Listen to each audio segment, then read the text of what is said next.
Okay, so does everybody have the OpenBCI document up? Okay, great. So like I said, today we're actually getting into like the technical aspects of using the OpenBCI headset and getting into some data collection. And most of today's workshop is actually going to be a live demo, so you guys will get to see how the headset itself works. But let's start by talking a little bit about the hardware itself.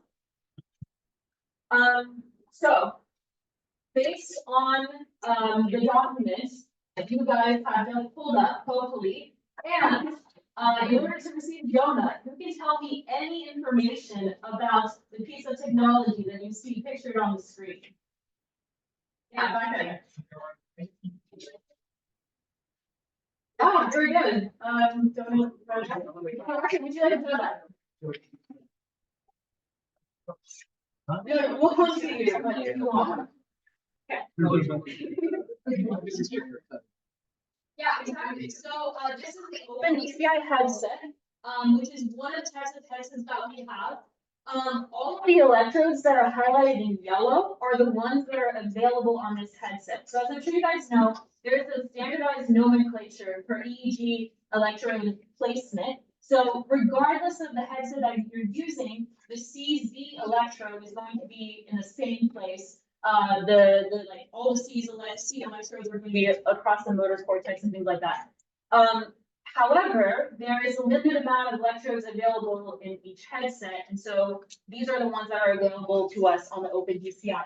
This does not mean that you can gather data from all of these electrodes simultaneously, and we'll talk about that a little bit more going forward. This is obviously like what it looks like when somebody's wearing the headset. You'll notice that like it has to be like pretty snugly on the head, and we'll kind of also demonstrate exactly how that's going to work.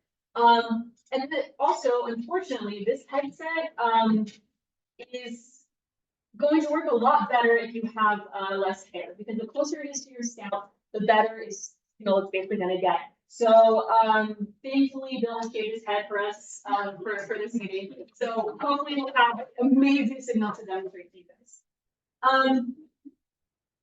For another donut, who can tell me some information about this piece of technology? Yes. Wait, sorry, who was just talking? I literally didn't understand that. Okay, yeah, sorry, say it again. It physically corrects the potentials and amplifies them? Yeah, for sure, absolutely. All right, Mateo, take it away. Yeah, so this is called the Cytone board. This is kind of going to be the intermediate step between the EEG cap and your computer. So I guess I'm just going to go crazy with the questions because I have so many donuts to get up. Who can tell me, maybe somebody that was on a team last year can tell me, is this physically connected to the EEG headset, or is there like some wireless going on here? Does anybody know? It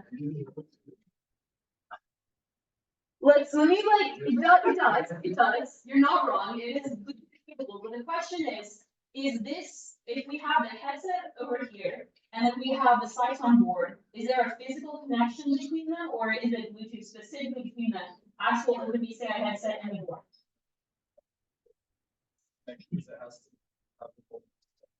Yes. Yeah, so there's an actual physical connection. There's a wire running between this thing and the tab. Okay. Back there. Oh, okay. Yes, so you'll notice that there are these like pins at the top there. So that is where the actual EEG signals are going to come in. And then they're going to be passed on to the next stage of the data flow, you can call it. And that's going to be this. So who can tell me something interesting about this? Yeah. Software. Absolutely. Bonus question. how does it communicate? The previous thing that you just saw. On the slide. Wirelessly, yeah, exactly. Am I saying I'm- Yeah, so, this is where, our wireless communication comes in. So previously, like so far, we've had an unbroken chain of wires from your brain, to, the cytone board. Now we get into wireless communication, because the previous thing, the cytone board, gets all these signals, has to send it to your computer. It's going to send it to the dongle that is plugged into the USB slot of your computer. And then, you like, open it up in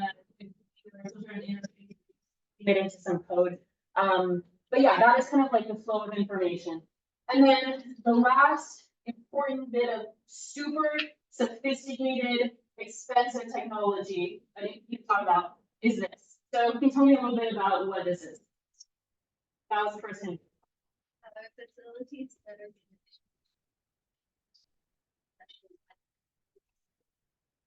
Yeah, exactly. So unfortunately, collecting EEG data is kind of messy. And you should only do it on the days that you wash your hair. So you have to, because like these are such tiny electrical signals, right? These are microvolts that we are trying to identify with EEG headsets.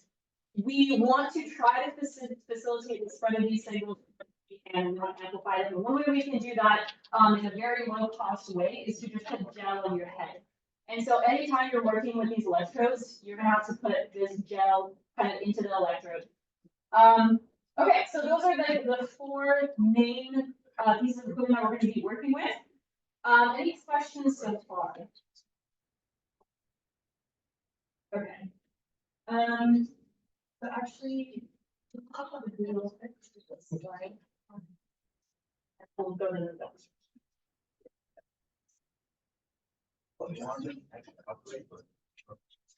I mean, we can give them a rundown now. So one of the applications we're going to be working with tonight is the graphical user interface. And so this is probably the way that you guys are going to check to make sure everything's in working order. So you attach the headset to the user, and the first thing you're going to do, you're going to boot up this application. You're going to see, do the waveforms look how I want them to look. This is your opportunity to see, like, if one of my electrodes like not connecting to the scalp. It's like one electrode just like wildly like going all over the place. This is really the place where you can gauge how good is the data that I currently have, and we actually run the experiment.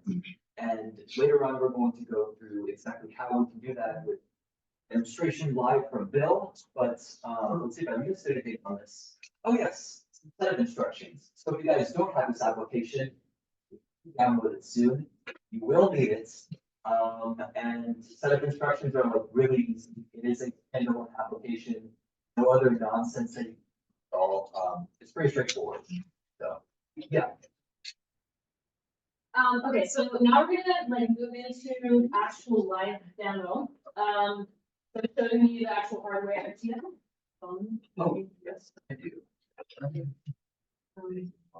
Give us a second while we transition in modes.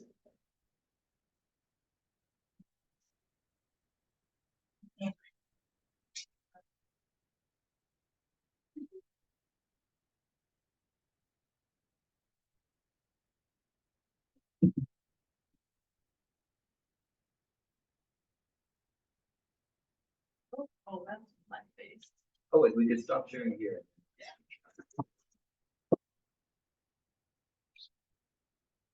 There we go.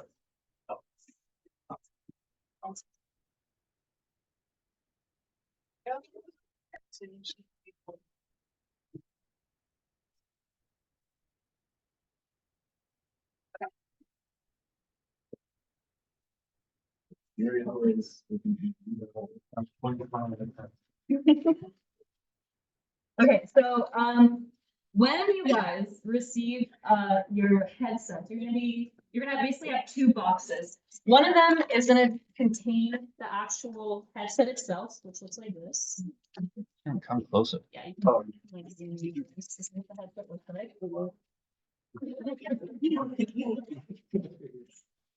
Hold on. And then the other one is looking at the table of peripherals. So just to give you an idea of what it looks like, actually, we're done with this again. I have billions of them. So we can tell you what this is. We just talked about it. Exactly. Yeah, this is the size of my board. And I know how I said that there was an actual physical connection. Headset, this is what they are, and you'll notice that they're color coded. It's going to be very handy because it's going to correspond to the colors of the channels in the GUI. We have one more important thing, the dongle, with this, pretty small. Here. Okay, so actually, I think you should focus on this.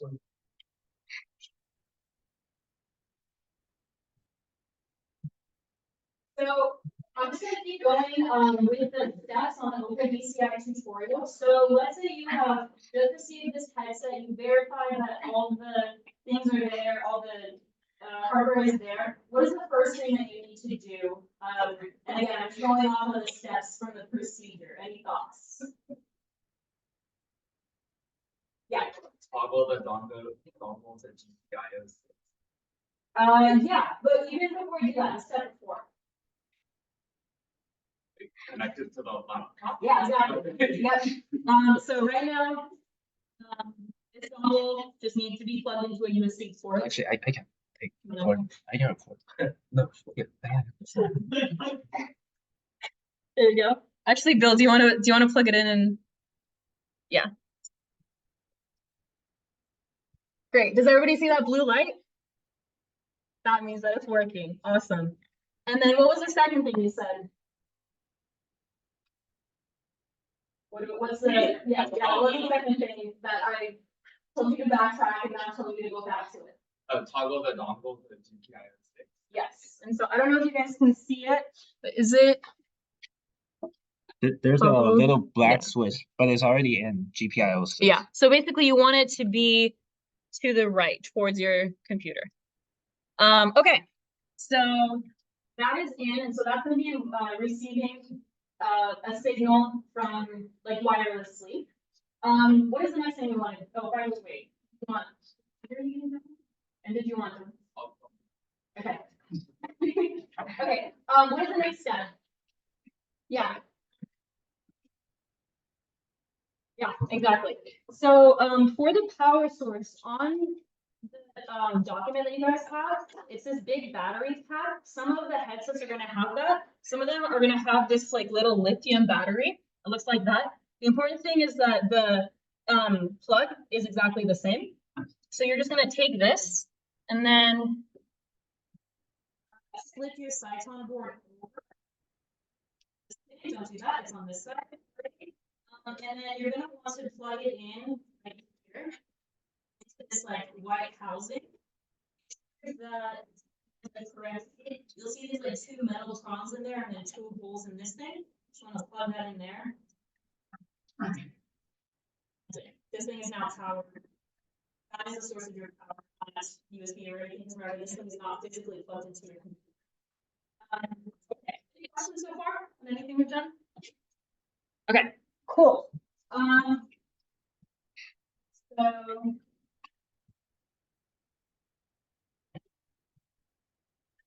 yeah, going off of again, what would be the next thing that you want to do?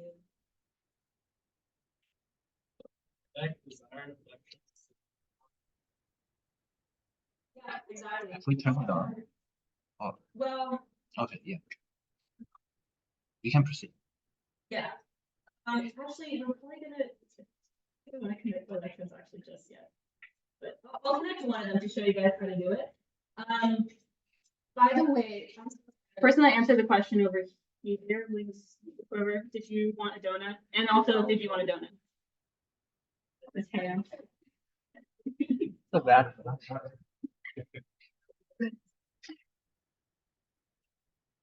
Should this not be so? I don't know why it's there.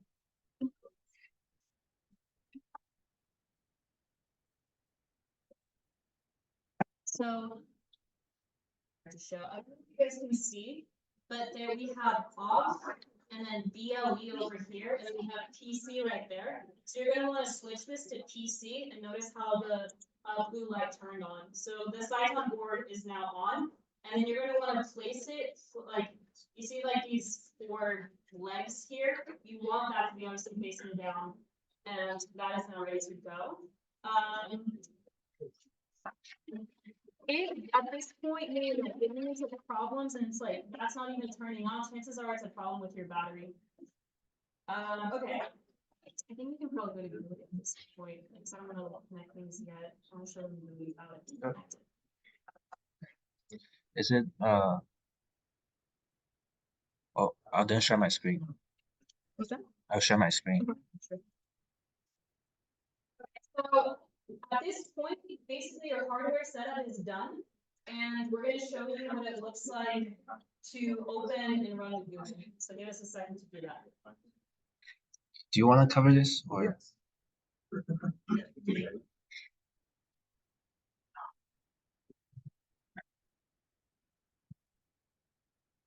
Oh, sorry, yeah.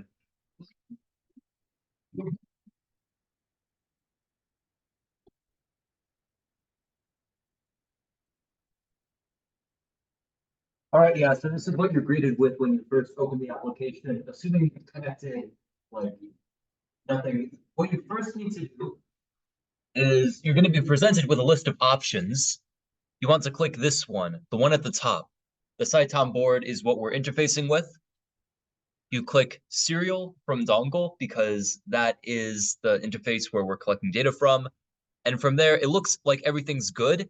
You want to make sure you're recording from 8 channels.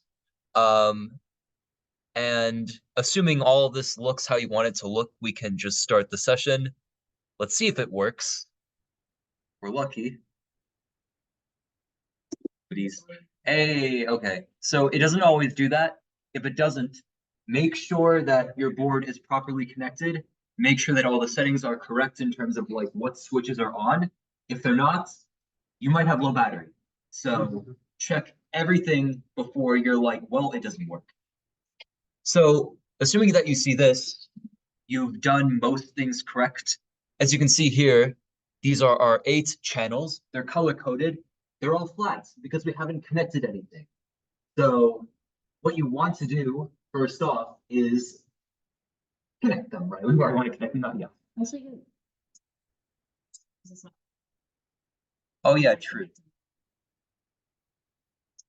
So basically what's happening right now is this headset, which is not on anybody, is sending information to the SciComm board, which is sending it to the dongle, which is being read into here, but it's not on anybody, so we're not seeing an actual EEG signal. Oh, and actually, more importantly, the most important step, which is actually creating that connection between the headset. So this is just like pure noise that you're seeing as being picked up by these colored electrics. Let's go ahead and like put the cap on first, and then we'll actually connect it.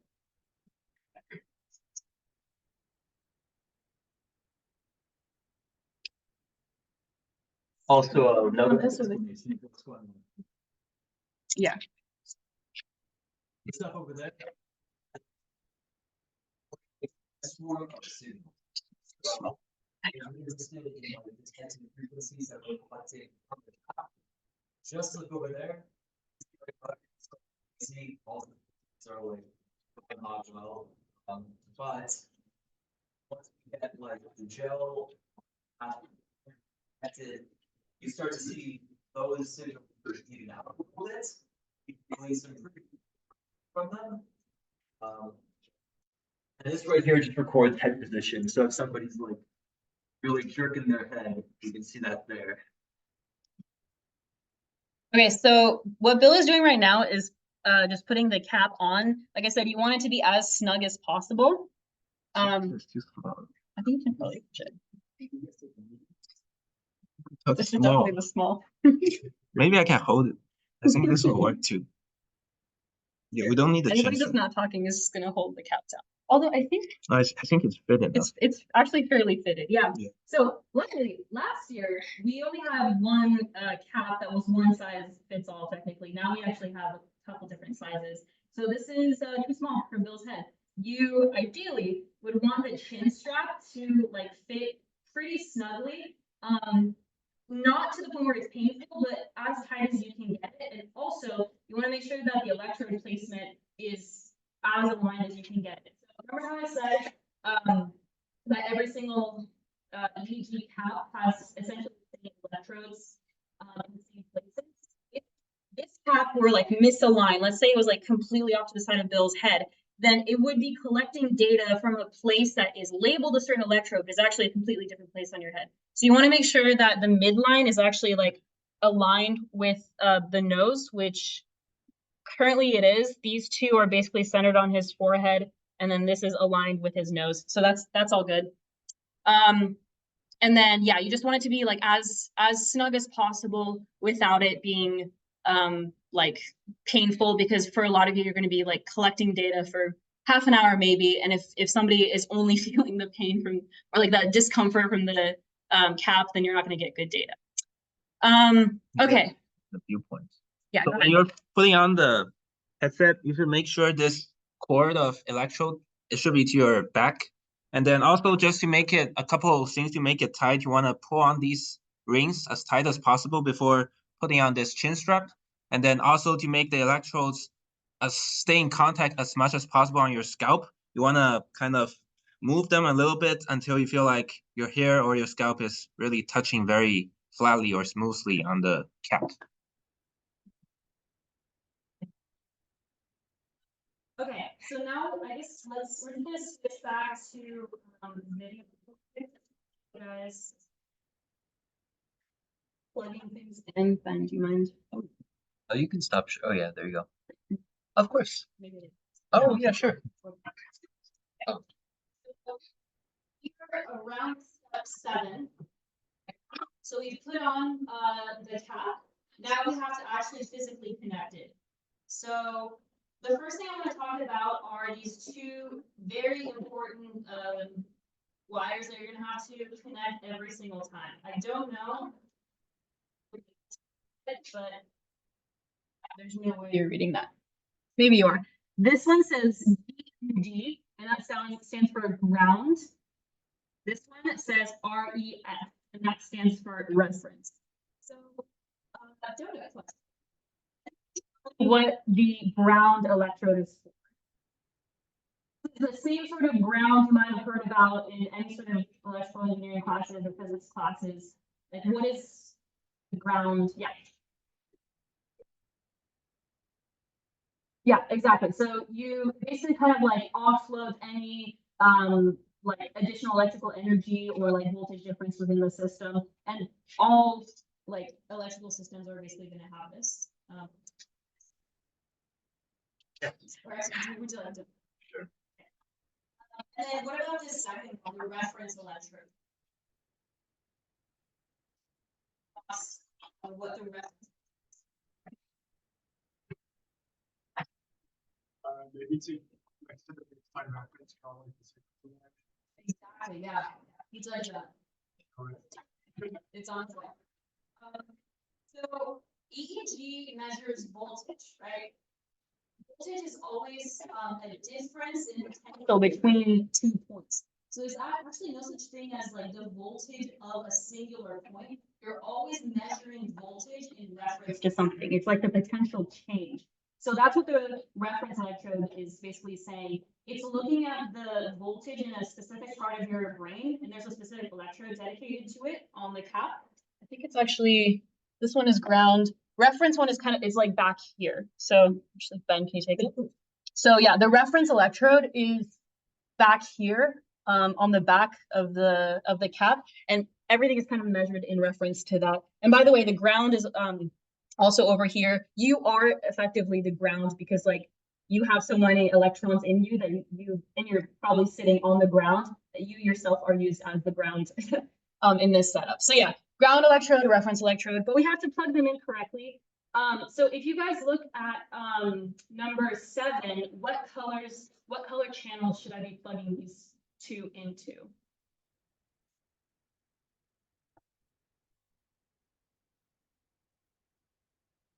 Here's also a donut. Thank you for such a good joke. Oh, I have, yeah. Yeah, black and white. Do you know what goes into which? Yeah. So ground is black and then reference should be white. Good. You wanna-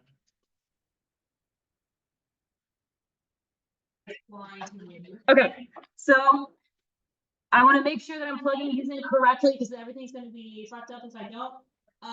This is the ground electrode and it should be plugged into the black. So I'm going to pick up the black wire. And we'll slide right in. The reference is the white. There we go. So now the rest of these guys, all of these are the actual possible electrodes that you could be gathering data from. So at this point, if I put any of them in, we should be getting a pretty good like read from that electrode because my reference and ground are plugged in. So which one should we do? Maybe like a FP1 at the front so you can do some eye blinks. Give me a second. It's kind of hard to find these. The numbers are weird. Yes. Whatever, FP2. What? Yes. Exactly right. That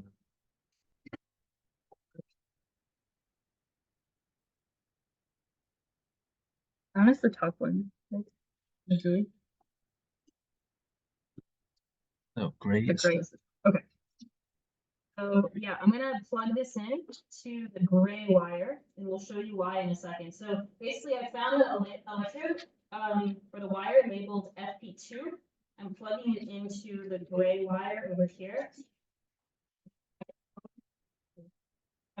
Correctly. Here, I can take that from the video between.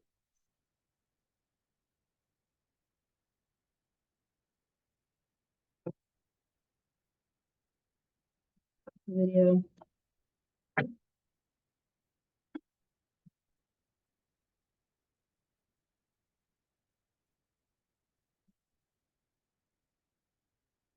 We're just gonna let it like settle for a second. Stay still.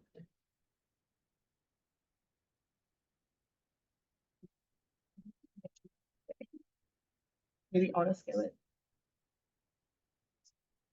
We also don't have gel. Which one is it? It was FP2. Oh, two. This one.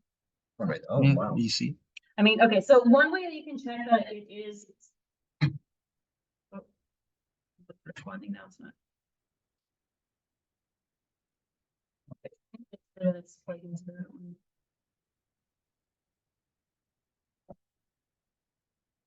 Okay.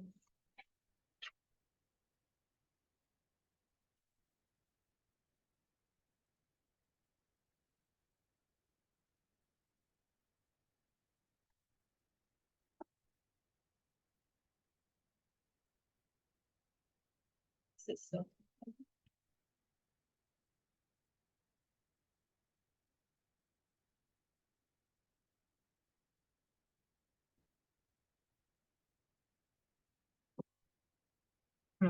Try some gel. Okay. So we should be seeing a response in that first channel on the gray one. We kind of are, but generally, like even if you tap it, you should see a spike that we're not seeing. So gel is probably not going to help, but just to walk you through the steps, we're going to put some gel in.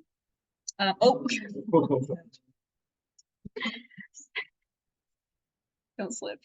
I'll try. So you basically all he did was like take the syringe and pull some gel out of the container over there, and then you just need to put a little bit.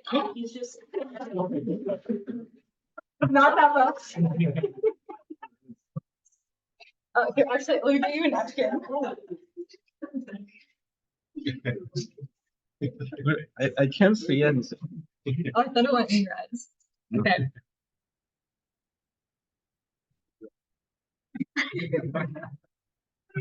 Okay, that's not too bad. It didn't go in your eyes or anything? Oh. Okay. Okay. I caught it before.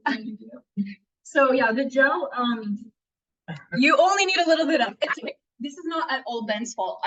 Okay.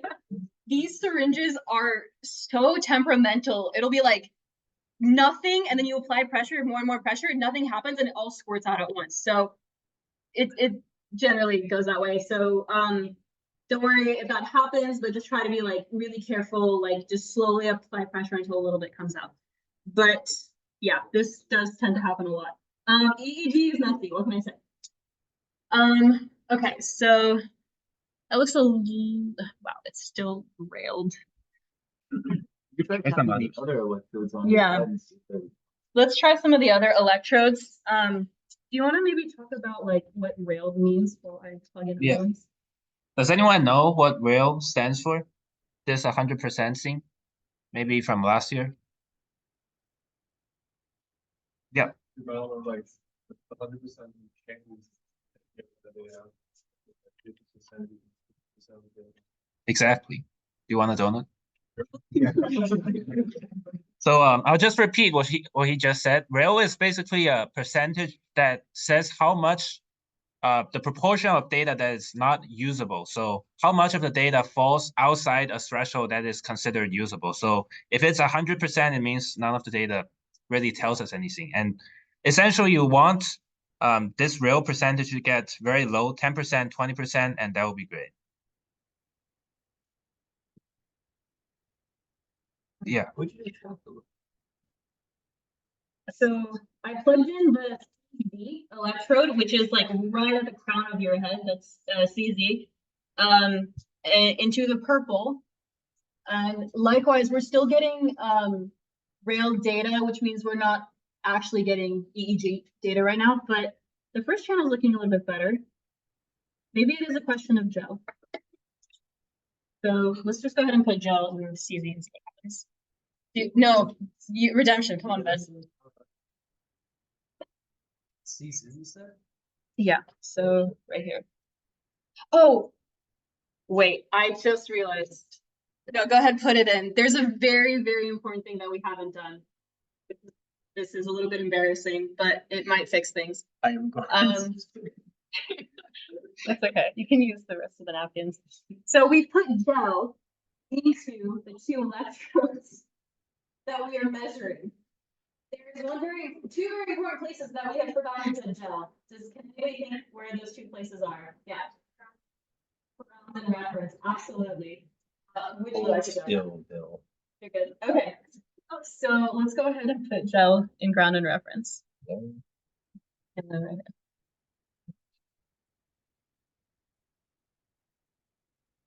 One other thing that helps a lot, especially if somebody has longer hair or thicker hair, actually is more of the problem. Can I see the syringe real quick? So you have to sometimes like give them a little scalp massage, and sometimes you can like stick the syringe in and part their hair a little bit so that the actual electrode is making contact with the scalp as much as possible. Bill has no hair, so this is not going to make a difference, but I'm just going to do it just in case it helps. And then we have the P2. Would you look at that? We're actually getting some usable data now. So you'll notice that the first two channels are not railed, which is good. We're getting usable EEG signals. I haven't plugged in anything else, so we would expect the rest to be red. Do you want to try doing like some jaw clenches maybe? Yeah, I'll let it flatten out. Okay. Sure.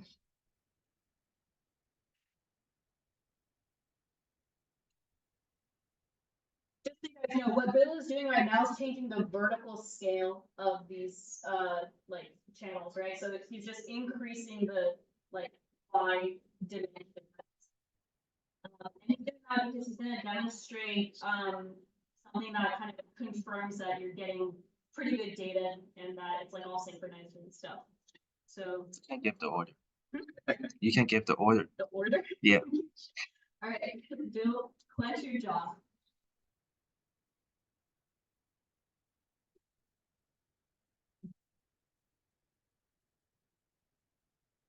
think it's like fully. It's like fully railed at this point. You should like 200. Okay. Sorry, give us a second. Go ahead and try clenching your jaw. You can see some. It's just not very. Maybe it's not the right electrodes. You just don't have enough strength. Okay. I'm sort of seeing a lot more apparent than this. But back hard a little bit because you're like, what is Sandra saying? I asked Bill to clench his jaw because that's going to do two things. One is going to produce like EMG, so other electrical signals, like from your muscles. And two, there's going to be just like movement, and so you're going to see like some sort of noise and distortion in the signal. But generally, when a subject like draw, there's like a very, like increase in amplitude, and it's just going to look like a big blob coming across the screen. It's not going to be like a nice line. It'll be like blah, blah, blah, blah. So we kind of saw it a little bit, but I think Bill's going to put some filters on right now to hopefully clean up the signal, and we might be able to see it a little bit better.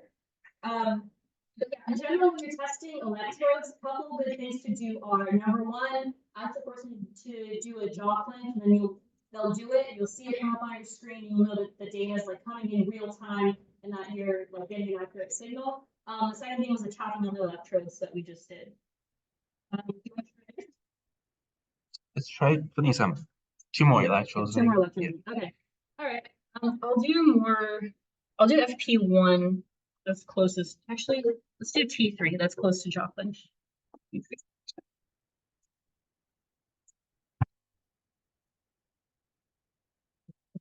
As you do that. So basically, right now I'm adding in another electrode. That is a little bit closer to where the actual jaw clench is happening, so you guys can see it. Hopefully. Zero. You have a filter. Okay. Yeah.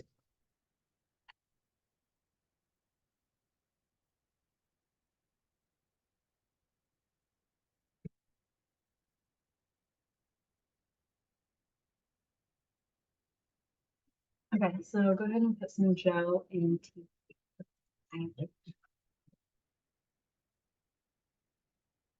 cable.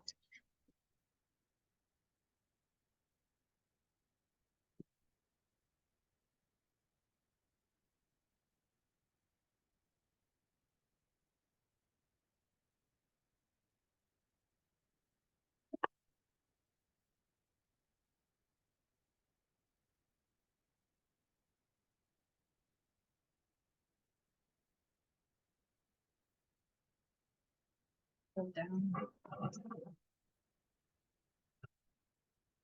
So T3 is responding now to the tapping. Let's see. Okay, well, they're all responding.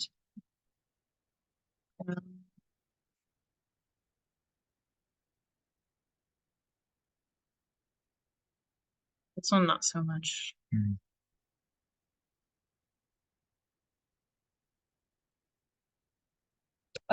Maybe. We demonstrate this. Okay. So another way to check the signal quality, in addition to seeing the percentage railed, is we're using these so-called widgets. They're basically drop downs to allow you to select different applications that you can use. So you can see we've been looking at the time series data on the left, and then there's also a FFT plot on the right.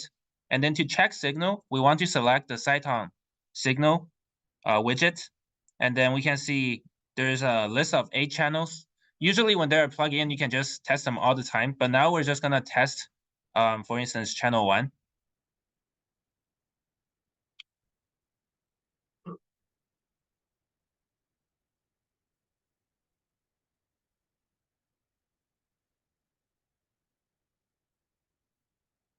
And what this is doing essentially is measuring the resistance between the scalp and your electrode. So if you have a very low resistance, like here we're showing now 50 something kilohertz, then it's obviously good.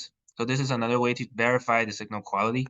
And you can see if it exceeds 750 kilo ohms, then it's considered moderate. And if it's very high, it's red and it's not good. We can do that for the second channel 2.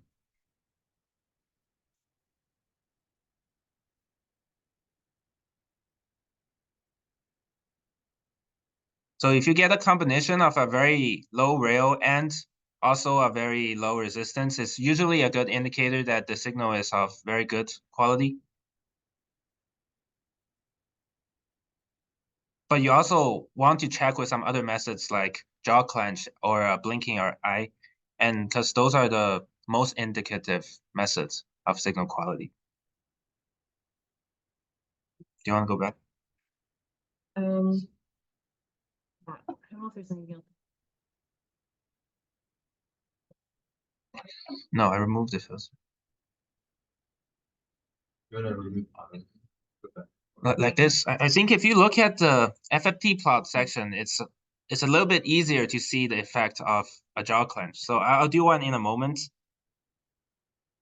So you can see when I did a jaw clench, I'll do it once more. There we go. Now we're seeing the response that we want. Right there, we're jaw. So when you do a jaw clench, even though it is not a EEG signal, it's sort of like an EMG signal. It's also measured by the cap, so it will also show up in the time series and FFT. So we can see, obviously, there's a very large amplitude increase when I did a jaw clench. Actually, sometimes jaw clenches are used as a very basic way of time stamping your data. So, like, we kind of used this last year, for instance, where there was, like, you can have a participant with jaw clench, and that's that they're going to be like beginning your time. There are way better ways of doing that. And actual time being on whatever code you're running. But you can sort of use a jaw clench in your EEG data, which is why they're also kind of useful and fun. Okay. I don't think we're going to get a much better signal from this. Oh, question.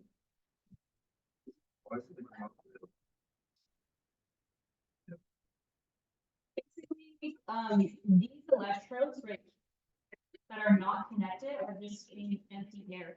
So they are picking up on all sorts of like electrical signals that are just in this room and in the air. So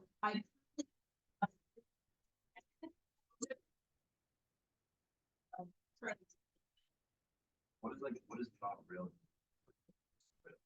So Bill was talking about, it's just like the basically. So if there is like an identifiable EEG signal, it's going to be not red.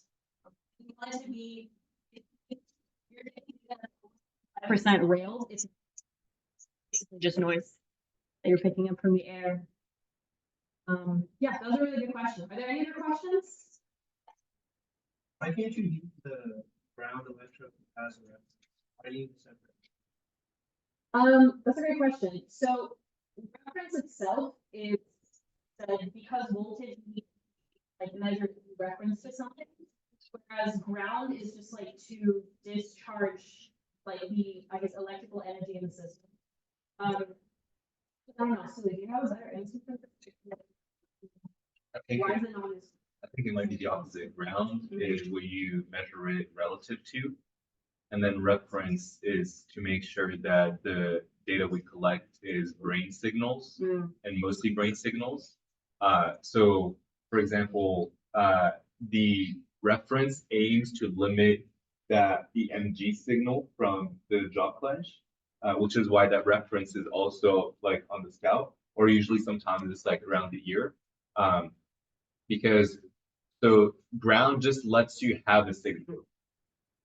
And then reference is a way to make sure that the signal we have is mostly brain signal by having an additional baseline that is close to the brain to get rid of all of the external electrical signals that are not coming from your neurons. Or that is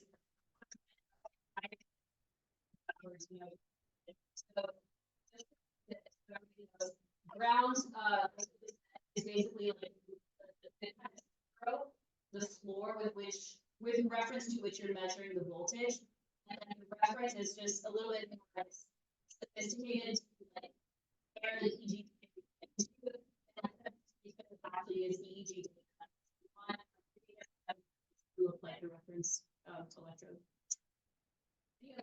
These are also lectures. Yeah. Why aren't the target, why do you only put gel on the target? And so I guess my question is, why are only some of them target electrodes? Also a great question.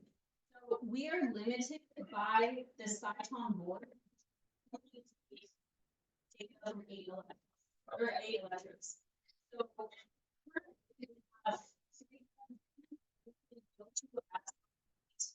it doesn't make sense to gel everywhere. The gel doesn't spread out all over the head. It's pretty targeted at that electrode.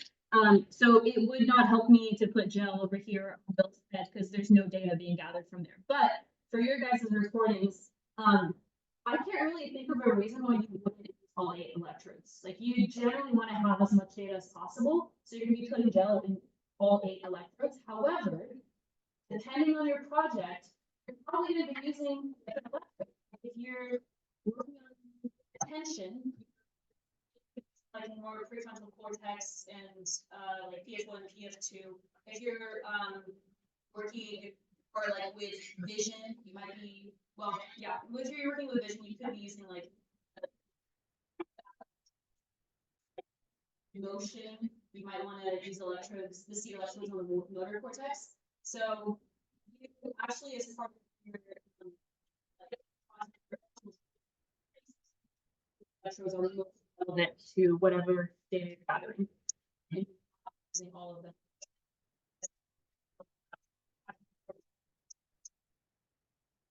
Awesome question. Questions? One more. Would using fewer target electrodes make it? I don't think the number of electrodes affects the signal quality.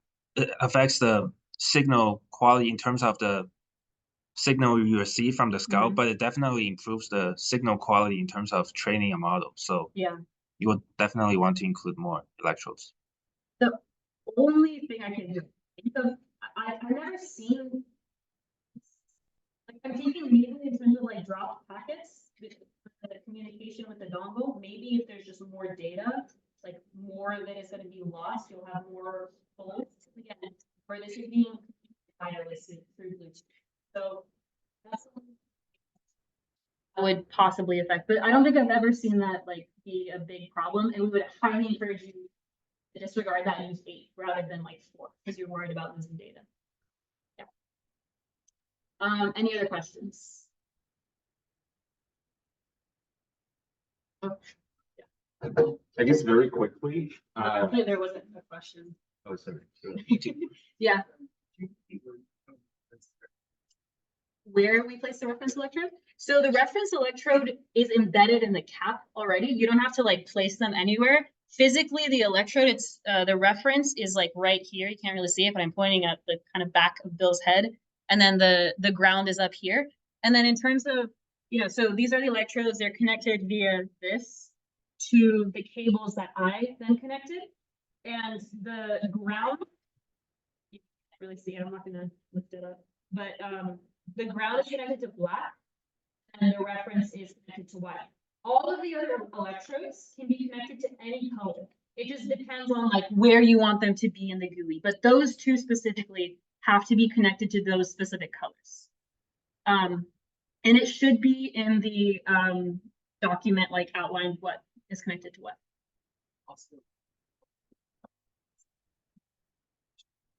No.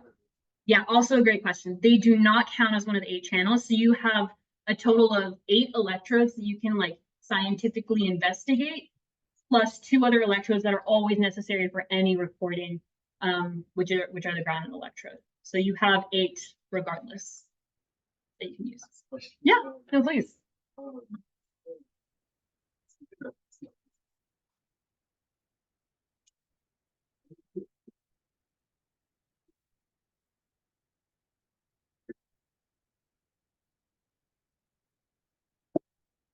So I actually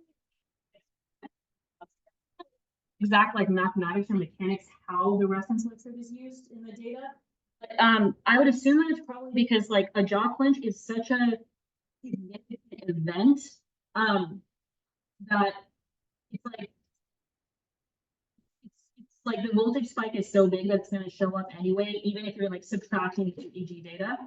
I don't think that fully answers your question, but I don't really have a better answer for you. That's a great question, because you think that it's like, it would be there to filter for things like that, but, jaw clenches are always gonna, I guess, get through that reference subtraction. Yeah, I'm sorry, I don't have a better answer.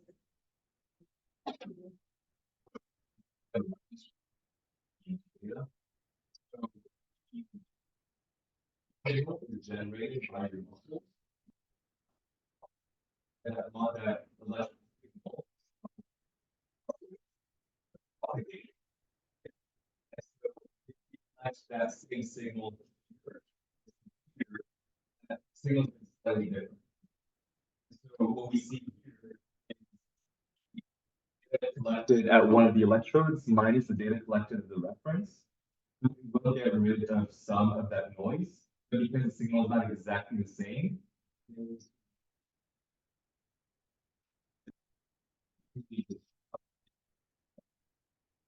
see, if you take the difference, then it's completely gone. But it's never going to be the exact same.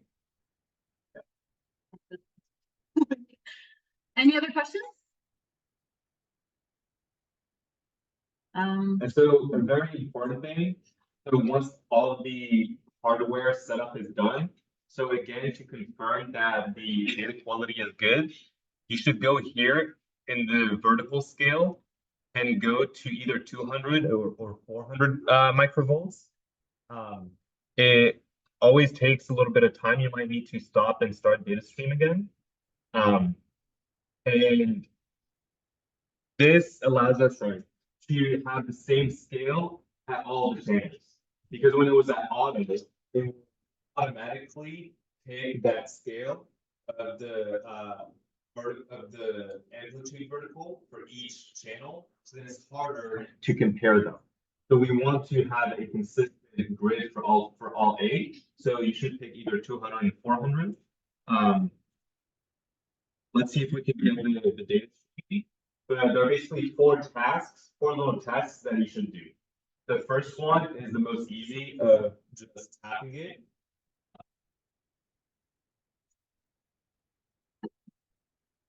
So when you tap it, you should already see some artifacts from that tap. The second is asking the subject to clench their jaw a few times.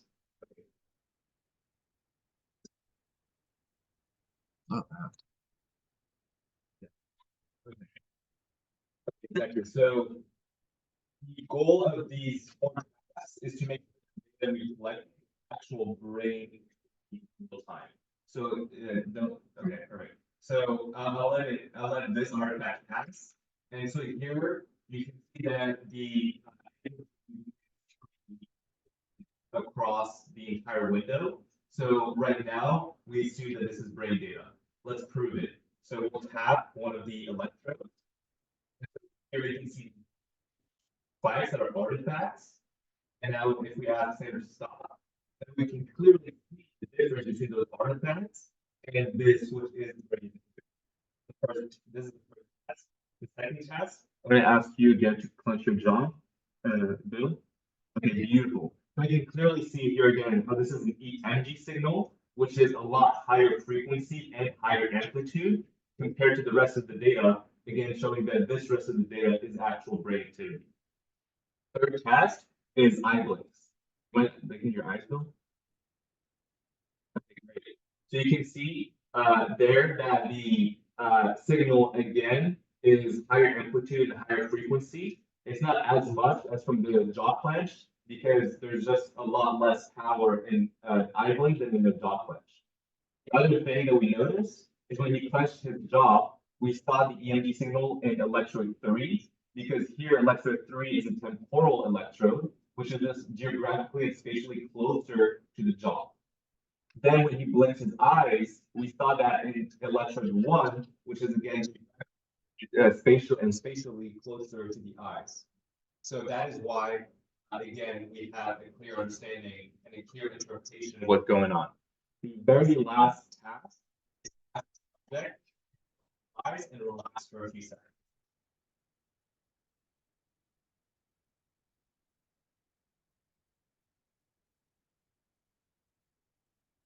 So, get to that, beside more and more, but basically probably saw that when he closed his eyes, the amplitude lowered, and we began seeing a pretty periodic oscillatory wave. That is a wave that is the alpha wave between 8 and 12 hertz, and that is characteristic of either having your eyes closed or being relaxed. Usually, as soon as someone closes their eyes, you'll see that in the data as well. Can you go to the bend tower widget at the bottom? Yeah, great. So now I'm gonna ask Bill to do that task again of closing his eyes and relaxing. And now look for that signature. So he just closed his eyes. You saw how the amplitude decreased up there? And this is a clear signature of closing your eyes. You can see those periodic oscillations are very clear. Almost like we coded an oscillatory wave. And open your eyes again. And so we lost that periodic signal, and here again, we're back at an EEG signal that is with your eyes open. So those are the 4 tests. Again, tapping the muscle of your finger, jaw clench, eye blink, closed eyes. And once you have those 4 tests, that you confirm the output as you expect it to be, then you're ready to start your actual data collection because your data is